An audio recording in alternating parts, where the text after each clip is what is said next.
بسم الله الرحمن الرحيم الحمد لله رب العالمين والعاقبة للمتقين ولا عدوان إلا على الظالمين والصلاة والسلام على أشرف الأنبياء والمرسلين نبينا محمد وعلى آله وصحبه أجمعين سلام الله عليكم ورحمة الله وبركاته.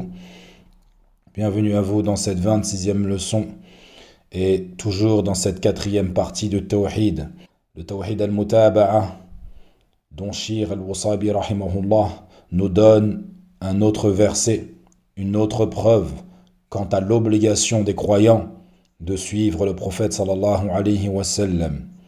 Il nous donne le verset 115 de Surat An-Nisa. Allah Azza wa Jal yaqulu fiha ومن يشاقق الرسول من بعد ما تبين له الهدى ويتبع غير سبيل المؤمنين نوليه ما تولى ونصليه جهنم وساءت مصيرا. Et quiconque fait scission d'avec le messager après que le droit chemin lui est apparu et suit un sentier autre que celui des croyants, alors nous le laisserons comme il s'est détourné et le brûlerons dans l'enfer. Et quelle mauvaise destination. Ayyadhu billah. Faire scission du prophète sallallahu alayhi wa sallam, c'est d'aller à contresens.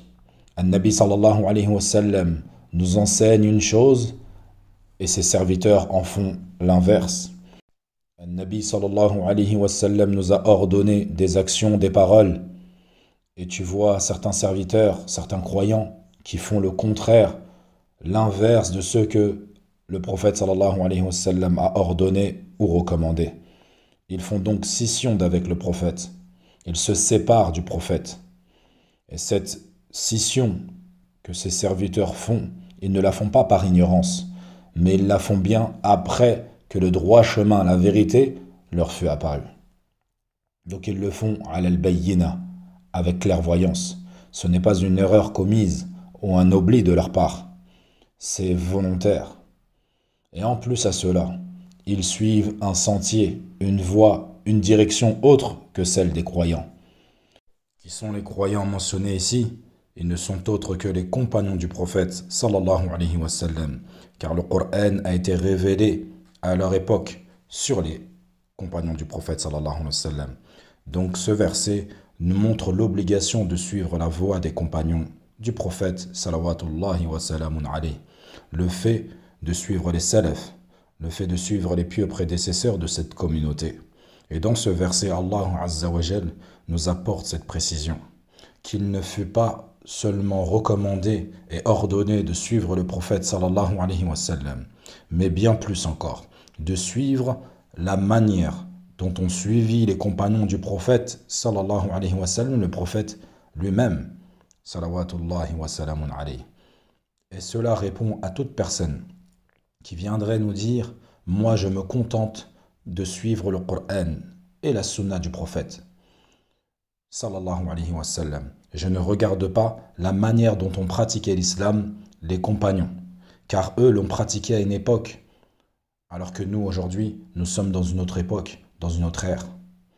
Et donc, il faudrait réviser et revoir la lecture des textes pour revoir la mise en pratique de ces textes, comme nous avons pu tous l'entendre au moins une fois par le passé, de la bouche de certains ignorants. Nous répondons à cette ambiguïté et à ces gens-là en leur disant « Si le fait de suivre le prophète sallallahu alayhi wa sallam te suffit, sache bien que c'est une parole que tu dois mettre en pratique, que tu dois mettre en application, car An-Nabi sallallahu alayhi wa sallam nous a dit dans un hadith authentique « Alaykum bis sunnati » وسنة الخلفاء الراشدين المهديين من بعدي تمسكوا بها.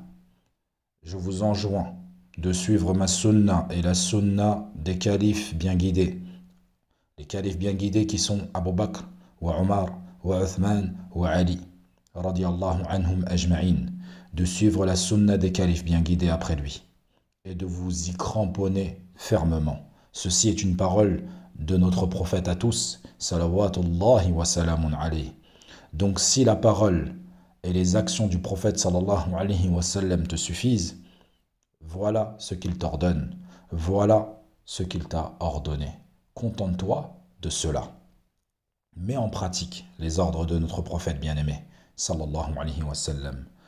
Le prophète sallallahu alayhi wa sallam nous dit également dans un autre hadith authentique: ستفترق أمتي على 73 فرقة كلها في النار إلا من كان ما أنا عليه وأصحابه.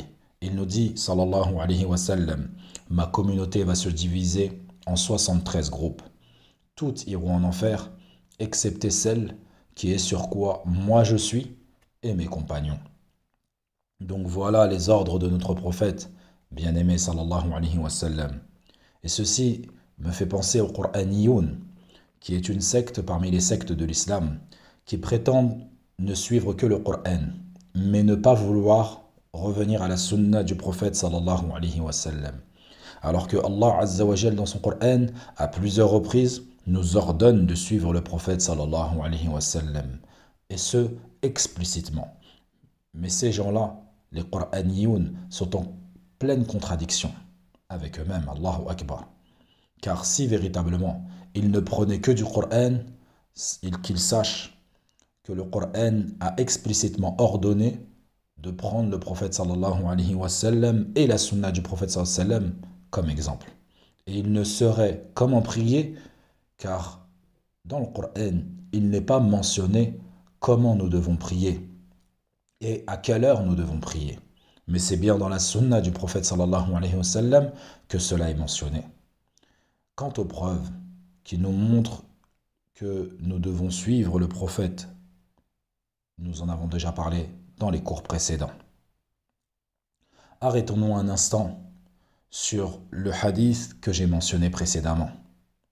Lorsque le Nabi sallallahu alayhi wa sallam nous ordonne et nous dit « Alaykum bis sunnati wa sunnati al-khulafa'i ar-rashidin al-mahdiyyin min ba'di tamassaku biha » Ici, dans ce hadith, il nous dit « Tamassaku biha ». Il n'a pas dit « Tamassaku bihima ». Il nous dit « Accrochez-vous à la sunna ». Cramponnez-vous à cette sunna. Il n'a pas distingué entre la sienne, sa sunna à lui, et celle de ses califes bien guidés. Il n'a pas dit bihima à ces deux sunnas. Il n'a fait aucune distinction entre les deux sunnas. Il les a considérés similaires. Et cela, les savants nous expliquent que la sunna des califes bien guidés et la sunna du prophète sallallahu alayhi wa sallam ne font qu'une sunna. Et c'est une même sunna. Puis il nous dit وَغَدُّ عَلَيْهَا بِالنَّوَاجِزِ. Il nous dit وَغَدُّ عَلَيْهَا. Et il n'a pas dit وَغَدُّ عَلَيْهِمَا.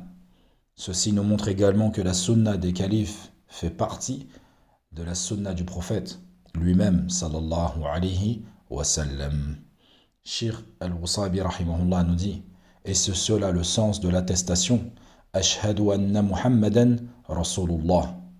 Nous l'avons dit précédemment que Ashhadu anna Muhammadan Rasulullah implique des choses dans la vie du croyant. Ta'atuhu fima amar wa tasdiquhu fima akhbar wa ijtinabu ma anhu naha wa zajar wa an la yu'badu Allah illa bima shara'. Obéir aux ordres du prophète sallallahu alayhi wa sallam sans aucune distinction. Rendre véridique tout ce dont il nous a informés, le paradis, l'enfer et autres. S'écarter de tout ce dont il nous a interdit et n'adorer Allah Azza wa Jal que comme lui, il l'a adoré. Il est important de retenir ces 4 principes et de les mettre en pratique. Ceci dit, Cheikh Al-Wasabi nous donne l'explication de certains savants quant au suivi du prophète sallallahu alayhi wa sallam. Et nous allons faire une simple lecture de ces paroles. Il nous dit, rahimahullah, il est cité dans l'explication du livre Al-Aqid al-Tahawiyya, page 200, édition comprenant l'authentification des hadiths faits par Cheikh Al-Albani, rahimahullah.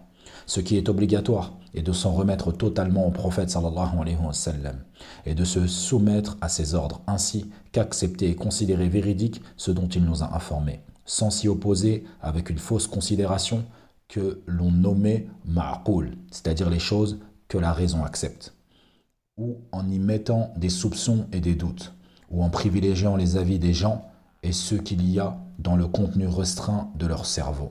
On se réfère donc à lui exclusivement dans le jugement, dans l'acceptation, l'obéissance, comme nous unifions Al-Mursil, qui est Allah Tabaraka wa Ta'ala, par l'adoration. Donc, on doit revenir au prophète sallallahu alayhi wa sallam, dans le jugement, dans l'acceptation, dans l'obéissance, dans toute chose. L'assujettissement, la soumission, le retour par l'adoration et la pleine confiance en Allah. Ce sont deux types de tawhid sans lesquels il n'y a pas de salut contre le châtiment d'Allah pour le serviteur. Le tawhid al-mursil, l'unicité d'Allah, et le tawhid al-mutaba'a, l'unicité dans la conformité à la sunna du prophète sallallahu alayhi wa sallam. Nous ne nous référons donc à personne d'autre que lui concernant nos litiges. N'agréons pas le jugement d'un autre et n'agissons pas comme celui qui conditionnerait l'exécution des ordres du prophète sallallahu alayhi wa sallam et l'acceptation de ses informations aux propos d'un maître spirituel, d'un guide, des membres d'une école juridique, d'un groupe ou bien de personnes admirées. Ainsi, si ces derniers le lui permettent, ces gens qui suivraient en dehors du prophète, il obéit alors au prophète sallallahu alayhi wa sallam et accepte ces informations. Sinon, pour plus de sécurité, il s'en remet à eux, à ses maîtres spirituels et autres, et se détourne des ordres et des informations du prophète sallallahu alayhi wa sallam. Ou bien, il détourne les mots de leur contexte en prétendant que cela est de l'interprétation, ta'wil, en disant nous n'interprétons donc et lui accordons un sens particulier. Que le serviteur rencontre son Seigneur avec tous les péchés, hormis celui de donner un associé à Allah, est préférable que de le rencontrer dans cet état. Quiconque à qui il parvient un hadith authentique se doit plutôt de le considérer comme l'ayant entendu de la bouche même du messager d'Allah sallallahu alayhi wa sallam. Est-il admissible de retarder son acceptation et de ne pas le mettre en pratique tant qu'il ne l'a pas soumis à l'avis d'un tel, de ses pensées et de son madhab? Ce qui est obligatoire est de se hâter d'obéir au prophète sallallahu alayhi wa sallam, sans prendre en considération les propos de quiconque va à son encontre.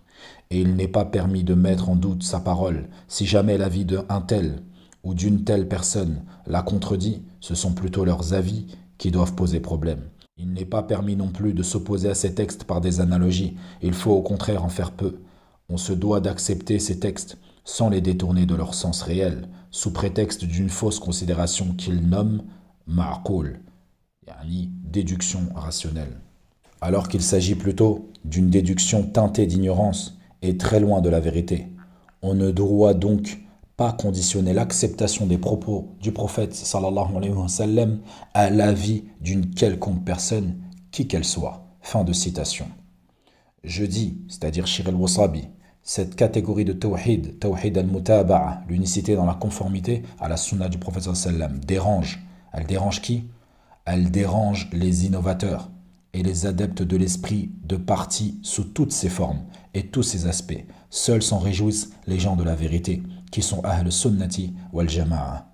Et ils sont le parti d'Allah, ceux qui réussissent par la volonté d'Allah.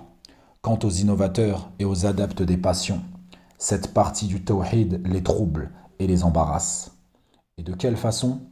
Car elle les empêche d'assujettir leurs adeptes, de les dominer et de s'accaparer de leurs biens. En effet, en se conformant au tawhid al-mutaba'a, seul le prophète sallallahu alayhi wa sallam doit être suivi. Quant aux autres personnes, en dehors du prophète sallallahu alayhi wa sallam, elles ne sont suivies que dans ce qui est en accord avec le Coran et la Sunna. Il n'y a donc d'obéissance absolue, sans aucune condition ni restriction, qu'Allah tabaraka wa ta'ala et son messager sallallahu alayhi wa sallam. En dehors de cela, c'est une obéissance restreinte dans les limites du Coran et de la Sunna.